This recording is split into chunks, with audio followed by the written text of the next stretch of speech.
Yo, what's good, everyone? Welcome to another episode of Winning Picks Weekly. As always, I'm John Meleka, co-host of Knicks Etc. We got our video producer and co-host of Winning Picks Weekly. As always, got Greg, and our third wheel here, our third mic. As always, we got Chip Murphy on here, and we got a lot to discuss today, guys, because we got the recap of the NFL draft, where we went wrong, where we went right, but still lost bets. Looking at you, Chip, with Yeah. my boy JJ. But we'll get to that in a second. As you see, I'm wearing Ranger shirt. I got my heart broken game one. Just in my face, buzzer beaters, refs. It's just like Knicks game one. I think I might be banned from game one at the Garden. We'll get to that. And last but not least, dude, NBA playoffs, man, NHL playoffs and NBA playoffs, and then uh, Greg's been betting daily MLB stuff, so we got to hear from Greg Every here. I day. know, I know he's I taking don't know people. how you do that, Greg. I He's tried been, and I bowed out almost immediately. We'll talk about yeah, it. I'll tell you why. I'll tell you how, Chip, and we'll get to it at the end of this episode here today. But it's from our infamous bet against list, man. It's not who you bet for, it's just who you bet against, man. Yeah. There's certain teams that you just look at and makes you want to throw up. You just bet against it in baseball. Now we can parlay. That's legal, right? Just add a couple things that are guarantees, like a couple hits here or there. We'll get to all that later. But as we said from the top, happened a couple weeks ago. We're still reeling a little bit. But let's start with this NFL draft, guys. I want to start with my boy Chip because uh, we had some exact basically 4 and 10 for the Jets and 5 and 7 for the Giants rolling. But Chip's favorite bet, which ended up being my favorite bet as well, right before what are you, the first ding dong, whatever the hell you want to call it, at the NFL Yeah. draft, before the first boo for Goodell. And it was Gardner at 4 and Jermaine Johnson at 10. And we could have looked like geniuses, man. I had so many props on that as well. I ended up getting him later, but I felt so bad for Chip for that. And then I know he had a horrible draft. So let's just start there, man. Chip, what are your thoughts on this NFL draft, man? From a regular perspective, from a betting perspective, whatever you gotta do. Well, from a regular perspective, I was very happy about how we did. I thought we had a great draft. From a betting perspective, I lost every single bet I made. But the But you fact were that right. But you were right. I was right about Sauce, but I No, was and right about. JJ. I'm saying Oh, like and they JJ. liked him. They had him at number 9 on their board. They wanted him. He just, luckily for them, dropped and they got him later. Like, how frustrating is that to be so right yet so wrong? Your bank account says you're so wrong, but you were so right. I knew they liked him because they were talking. I read something the morning of, a couple of things the morning of, where they were like, "Oh, they have JJ, some team ahead of the Jets. They had, or not ahead of the Jets, right below the Jets, drafting him." And then, Seahawks. yeah, Seahawks. And then the Athletic had a mock draft where the Jets were taking him, 10th. And then all of a sudden, I hear like, "Oh, he's slipping and he's not." And that was like right before the draft. And I thought, "Oh, that's just this fake thing. He's not actually going to fall." That's one of those planted things like they do in the NBA where they always plant nonsense and the guy gets picked right where he's supposed to get picked. And wow, I did not think that was going to happen. He actually fell. Maybe that's just, I know the NBA better than the NFL. And sometimes stuff like that happens. Like, people were saying Kenny Pickett might fall out of the first round. Like, no quarterbacks were going to get picked in the first round. And then lo and behold, the team that we all thought was going to take him took him. The Steelers took him. And yeah, I was surprised that look, I'm happy he fell to us at 26. I think it's going to be really cool to have him on the team. But man, I did not think we'd be able to get him there. Well, And Douglas said they were calling from 15 to 26, man. So, yeah, that's good. It's good. I got him at the bottom end there. Greg, what do you got on this NFL draft, man? Keeper of the holiday of the NFL draft on this show. Oh, I mean, the draft was absolutely electric. Like people were saying, it wasn't a great class, but I think that just teed it up for tons of trades, tons of action, and I think even though it might not have been a deep class, I think the top end talent wise, I think those top 10, 15 picks are going to compete just like any top 10, 15 picks in the NFL. So, even like you saw like Arizona Cardinals move on from or get Hollywood Brown, the Ravens move on because Arizona was like, we like the top 4 receivers. They just all went, so we needed someone, so we traded. So I think that if they're saying they kind of, would have been happy with any of those guys. I think that means that the talent was there. Just wasn't as deep as usual. So, as far as the gambling goes, I think it was overall okay. I came out a little bit ahead. I was wrong on the Seattle pick. I really thought that they were gonna get a little crazy there, and I thought the tackles were gonna go a little bit faster. I think so. I didn't think that Charles Cross was gonna be there for them to take, instead of Penning, who I put a bet on. But other than that, I got the tackles for the Carolinas, that little trio, whatever that I put out there, that hit. The under on the quarterbacks was easy, just because it just fell that Looking way. at you, Chip. Yeah. I mean, that was all, and everything was plus money. So, even if you go 2 for 1 or 3 for 2 or 3 for 1, whatever it ends up being, you're making money. So overall, I thought it was a great draft. I mean, Jets, obviously, one of the best drafts we've had in my lifetime. So awesome that it turned out that way for us. And to your point, John, the draft is just so fickle. Like, to your point about the parlay with getting Jermaine Johnson at 10, it's like, if Atlanta just takes Garrett Wilson at 8, chances are that hits, because chances are we don't like Drake London as much as JJ, and we go JJ. So it's so tough we got very lucky as a team because our guys fell to us, but as far as gambling goes, it just wasn't great for us in the top end of the draft. But that's okay. We come back strong. We come back ready for these NBA playoffs. We come back for NHL stuff. That's what we're talking about today. So what about you? What are your thoughts on the NFL draft before we move on to something else? How did your picks go? I know you had a couple parlays. I think you had the Giants backwards, which is unbelievable because that's another heartbreaker. Like, they should have went Neal at 5. It's crazy that they didn't. It would make perfect sense if you're sitting there, like, you pick there's 2 tackles there. You pick the one that you want, and then hope that the next guy falls to you. Yeah. Which Tibbs was gonna fall there, but nope, they did it opposite, and I lost out on a couple thousand, which is whatever. But yeah, it's annoying. That's another thing that we were right on, but we were wrong on. And I'll tell you another bet that I was wrong on, but I'm really, really happy that I was wrong on, was I took a running back. It was like plus 450 to be drafted in the first round, and it was projected to be to the Bills, and that was for Breece Hall. But he fell to the second round, and then he fell to the Jets. So I'm like, all right, like, so I don't care. Like, enjoy it, bro. Like, enjoy that prop, man. Like, I don't care at all. So, ups and downs. I'm gonna be. I think next year, like, I might like make a significant bet on the first overall pick when it's guaranteed, because it's literally free money. Like, it's like a 0.0001% chance that it wasn't going to be Walker at that point. Like, especially by the morning, but it was still like minus 500. Like, okay, like, sounds good. Like, here's 5K. Like, let's just make, let's just like get free money. So, if you get burned the one time, like, reevaluate. But I don't know. Yeah. I don't know. I just that's my opinion on it. Like, that was the easiest. I was literally counting free props from that one prop. So yeah, like, that's the one thing I learned from this draft. But onto the NHL, man, because as I said, heartbreaker in the first game. I think we do have the best goalie in the league. It's crazy that he saved like 70 plus shots and we still lost by 1, but 4 points, like, still a lot.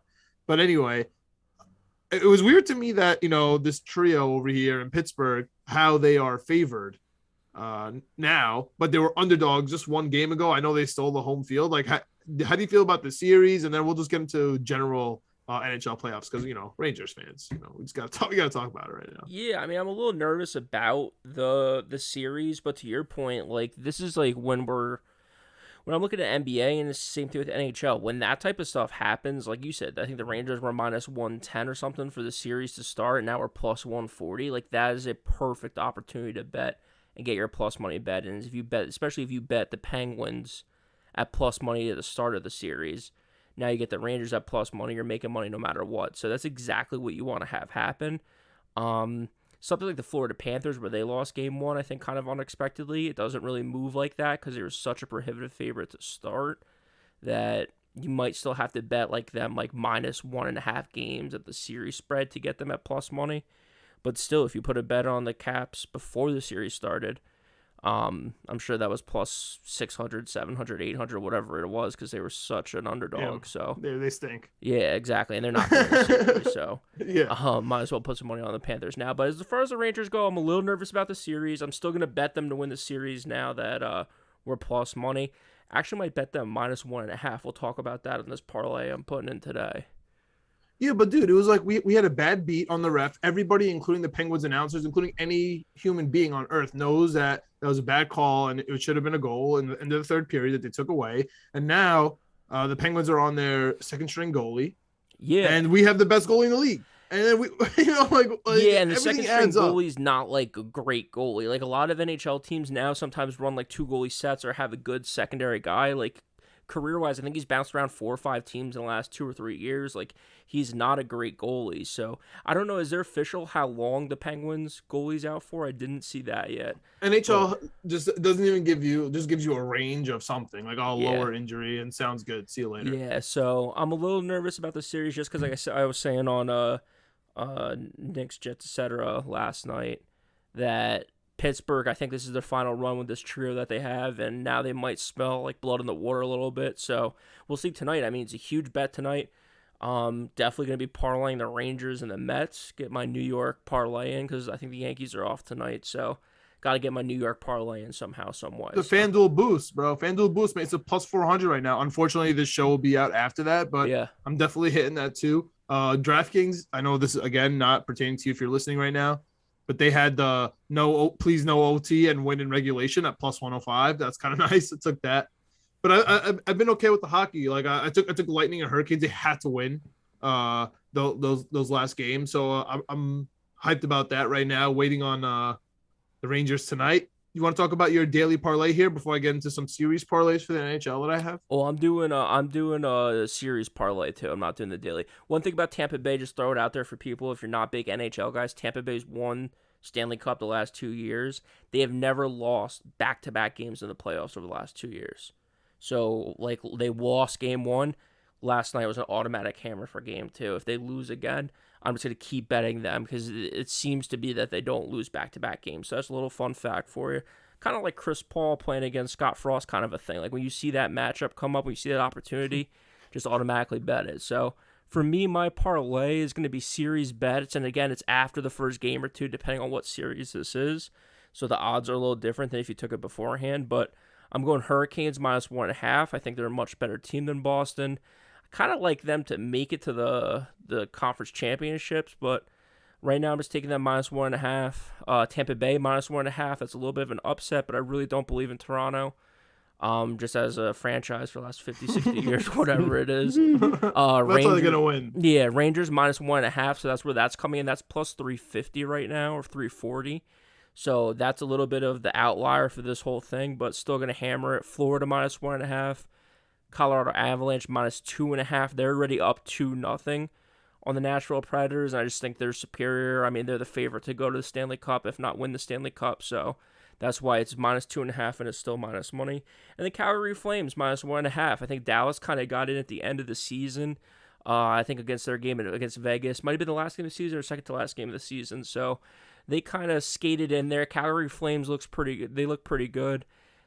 And I think a couple cheap shots. Yeah, that's it. Yeah, it was fun. So those six games is plus 9,000, so it's $50 to win 4,600 or whatever. It's plus 9,200. So $50 wins 4,600. I'm gonna be putting that in tonight before these games start, and I'm gonna be hoping and praying the Rangers can get it done. All right, fair enough. I mean, for today, I have the Panthers, Avalanche, and Flames winning, so I'm with you just on today, just on just to get on our page. But I took a couple of series parlays. It was before everything started, so the odds are kind of crazy on it. But I'm riding on an $8.50 parlay to win $1 million. But I got to get all the series right, and then the first round. And it's Flames, Hurricanes, and Avalanche in 5. We got the Leafs. Yeah, I think they're gonna kill Tampa. I don't know. I was listening to Paul Biz Nasty a little bit. Yeah. The way he's talking about the Leaves and the way he's kind of trashing the Lightning and how they kind of flamed out a little bit. It's tough to do it 3 years in a row, plain and simple. Yeah. So I got Flames, Hurricanes, Avalanche in 5, Leafs and Rangers in 6, which is going to be tough for the Rangers. They got to win today, obviously. Steal one on the road here in Pittsburgh, and then I got Edmonton and the Wild in 7, which are really fun series both ways. Everyone was all over the Wild at first, and then after the first game, because of the wild shot.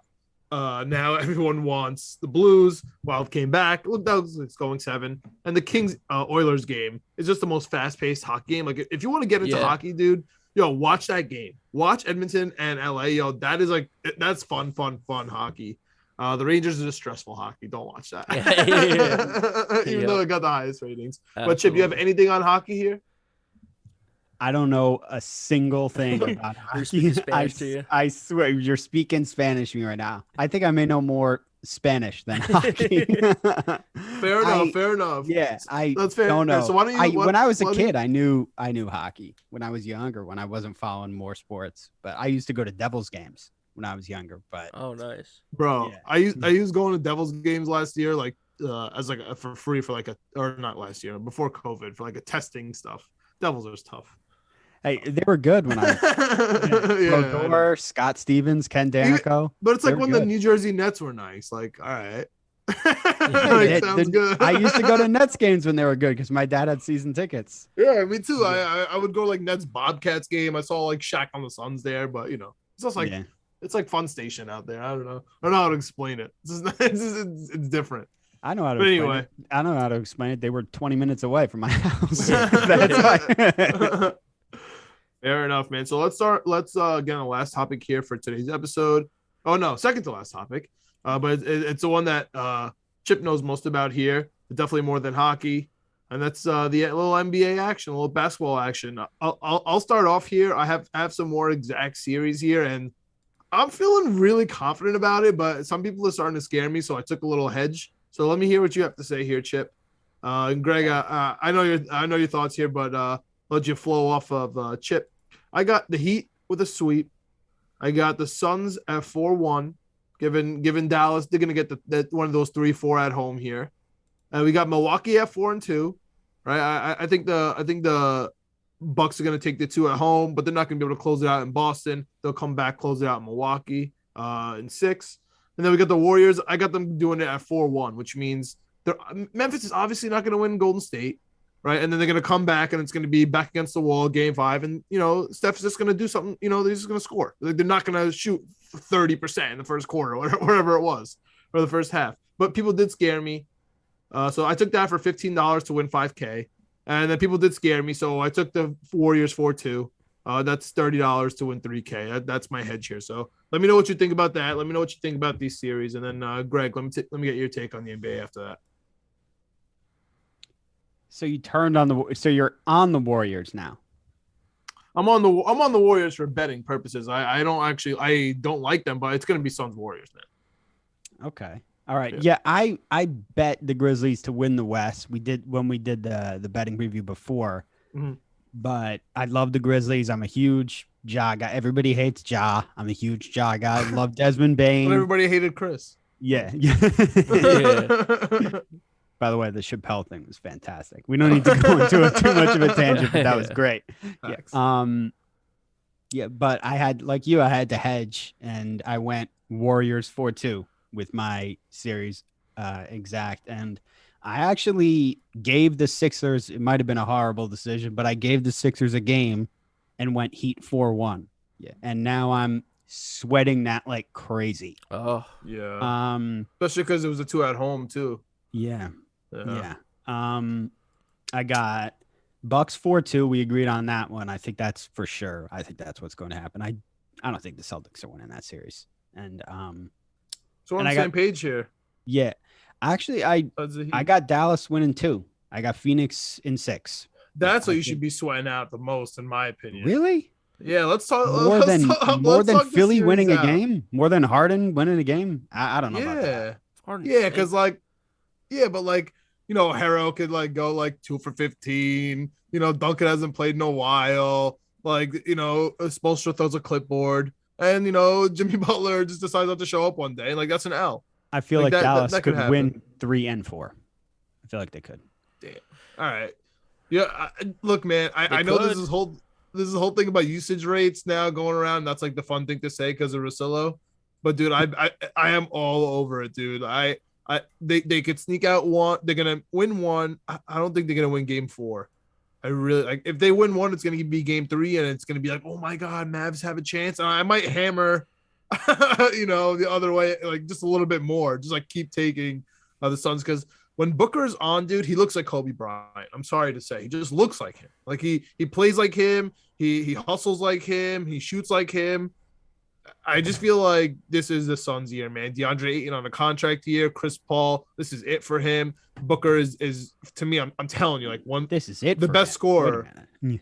Yeah. This is the if Chris Paul doesn't win the championship, man, he's not gonna win. This is it. He has to win it this year, especially if he loses again to the Bucks. Like that's gonna be an embarrassing outtake. Embarrassing. How? Wait a minute. We need to talk about Chris Paul. Yeah, you're gonna lose twice in a row to the Bucks in the championship. That's it, dude. It's over. How is that embarrassing? You get if he loses to arguably the greatest athlete or next to LeBron James who's ever played in the sport.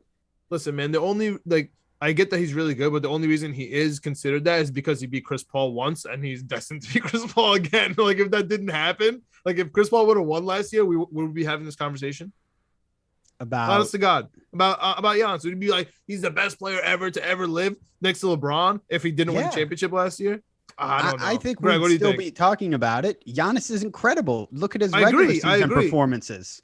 Wait, that would be just it. It would be like, oh, regular season guy can't get over the hump. But he still played really well in the playoffs. He still, it's not like he faded it's not like he played like James Harden in the playoffs or anything. He still dominates in the playoffs. It's not like his regular season numbers go away in the playoffs. He still dominates. Yeah. And look, I think Chris Paul is one of the 5 greatest point guards of all time. So that's what. Fair. That's where I know Greg disagrees. Yeah, but I know it's not all rings to me. I think it's the guys I've watched and grown up and like watched a bunch of tape on, watched a bunch of games, and I put Chris Paul as one of the 5 greatest. I think Steph's the best point guard of all time, and I think Chris Paul is. I don't know how to rank them right now, but I think he's in the top 5, maybe even top 3. So.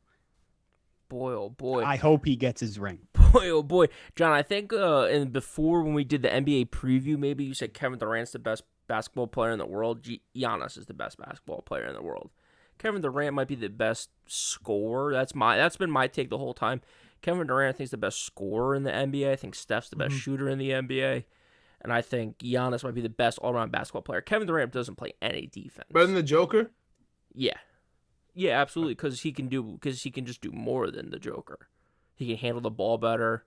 He can shoot, maybe not better, but he can shoot just as well. And I think he's just more athletic. He has better handles than the Joker. Well, he's better defensively. That's what separates the two of them. Yeah. You think he has better handle? I honestly, legitimately think that the Joker has better handle. I think bringing up the ball if he needs to. I think Giannis might be better, but I think like in the post or something like that, I think Joker on the wing. I think Joker might be better if you're just in a half court set, maybe. But I want the Joker breaking my press break rather than Giannis. Yeah, the Joker doesn't even need to have a great handle because when someone tries to double team, he just picks the ball up and throws it like it's water polo. Yeah, exactly. Yeah, he might be a better passer too. He might be a better passer than Giannis. But Giannis is the best basketball player in the world. Whether he won a championship last year or not, just is what it is. I mean, he's a freak. The reason why he's called the freak. I mean, he's unbelievable. So, the Greek freak. Shout out to Alex. Yeah, absolutely. Shout him out. But as far as the series goes, Dallas Suns. I don't know if Dallas is going to be able to win 2 at home. They could win 2. I agree with that. But the Suns just seem to be, like you said, kind of, John, like they're on a mission. That's what worries me about Pittsburgh against the Rangers. Like they know that their back's against the wall. But they're old. Like I feel like Phoenix isn't old. They're just like peaking. Old. Yeah, but he's not playing old though. Aiton's going to be gone. Hey, listen, if the Suns get into turmoil, they're gonna be bad. But I just don't think that they're going to. Like that's why the Bucks series is gonna be fun. But like Jay Crowder and Chris Paul hate each other. It's so obvious on the court, and then it's so obvious that Booker is just like by himself. Like Devin Booker is just like I feel like he doesn't see anybody on the court. Like he's just like him and whoever needs to pass to, or like does not care. He's like just chilling. And Ayton's gone next year. I mean, Bridges is he's good, but how long is he going to be there for? I know he has like 2 more years. I don't know. Yeah.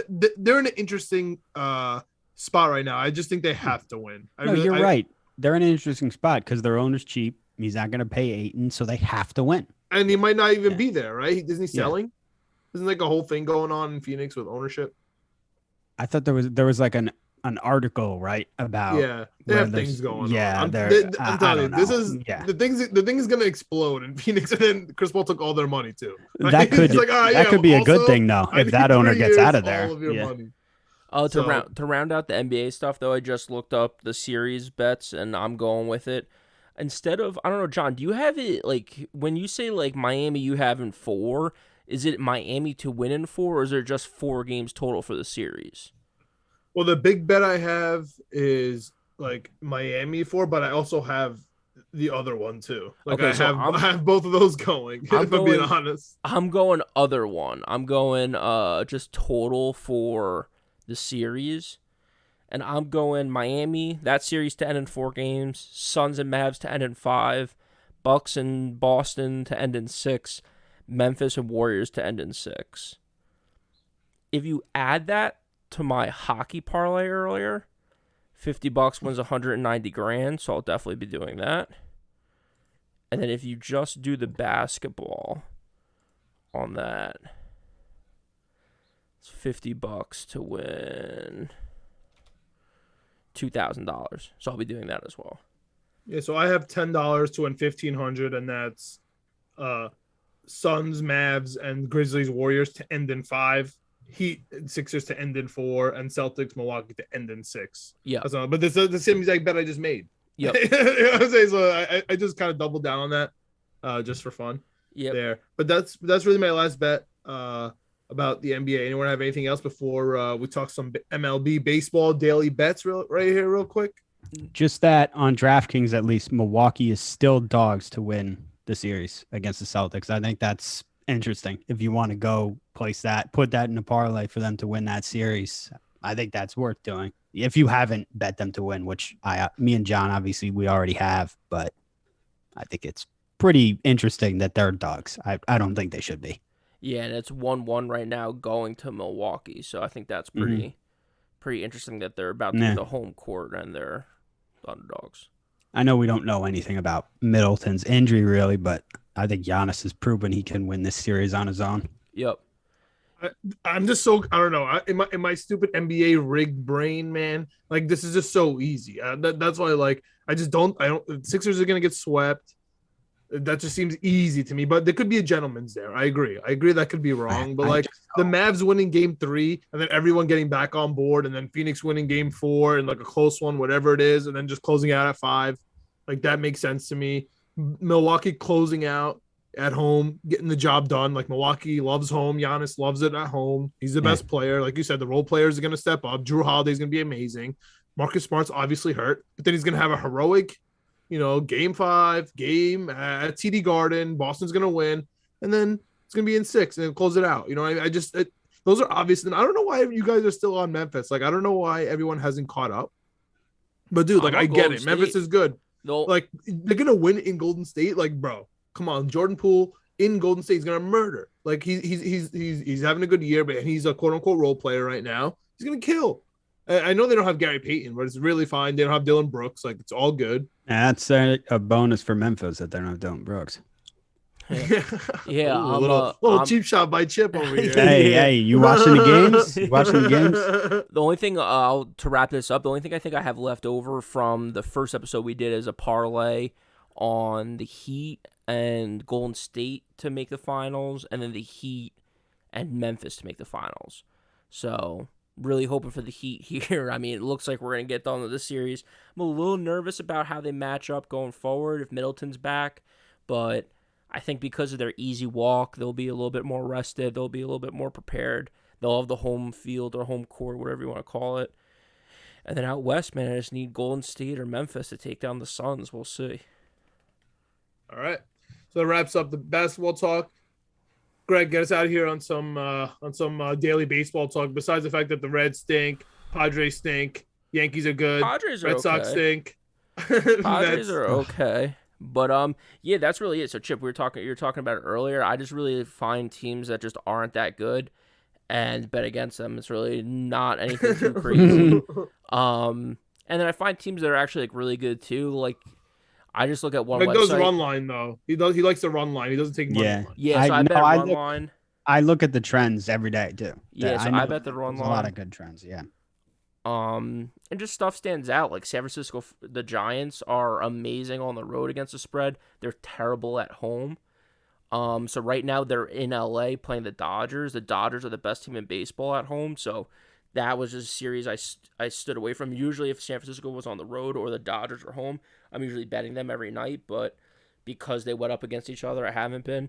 The Mets I bet every night just because it's the Mets and we've been doing awesome anyway. But yeah, Cincinnati, betting against them every day. The Nationals betting against them every day. And I think there was one other team. Nationals. I've been betting Detroit. I took like the Brewers like a sweep against the Reds. That was fun. Yeah, and then I just look at the matchups. If there's like a plus team and a minus team going against each other, I bet it. If there's two strong teams against each other or two bad teams against each other, I stay away. And that usually gets me 2 or 3 games every day. For anyone that's watching, it won't be tonight, but for this weekend, the Mets. I'm a Mets fan, but I'm man enough to say it. Kyle Schwarber has had our number for 2 years now, so he's like plus 300. I think probably going to be every game to hit a home run. Throw a little bit of money at it. He had 2 the other night. He went on a crazy tear against us last season when we played against him. Our coach just got suspended for a game for quote-unquote throwing at him, even though nothing hit him. It was a ball inside. So there's a little bit of bad blood there. So it's going to be interesting. It's going to be a great series. So, yeah, that's really it for baseball. Nothing, no real rocket science. Just look at the teams.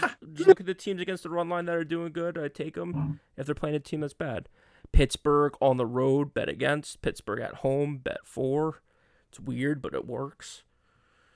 And it'll all change. It will all change. That's what the beautiful thing about baseball is. It's so long that it's going to go up, it's going to go down. The only thing that seems to be a constant so far is Cincinnati stinks. So just bet against them every day. Fair enough. That's a good way. It's a good place to end here. Of course, and let's go Yankees. And guys, if you're listening to us on the YouTube, just like, subscribe to the Knicks Jets Etc. channel. If you're into the Knicks stuff, Jet stuff, we're definitely there. We're on the fan side website. Alex is on KnicksFanTV. I'm on Jet Press if you want to read some other things. We also have the Apple, Spotify podcast. So if you could like, subscribe there, that'd be fantastic. We reach Chip on Twitter. Greg's on Winning Picks Weekly. And we're at Knicks Jets, etc. All right. You guys have anything else? Oh, I got a Tyus Jones piece coming. Should be, what's today? Thursday? Yep. End of this week, maybe this weekend, early next week on KnicksFanTV. So I know there's a lot of Tyus Jones fans for on Knicks Twitter and stuff. So look forward to that one. All right, yeah, and check out our last episode too. We talk a little Tyus Jones and what that would mean for IQ, and I'm sure it's going to be in Chip's article. So with that, have a good weekend betting, and we'll talk to you next week.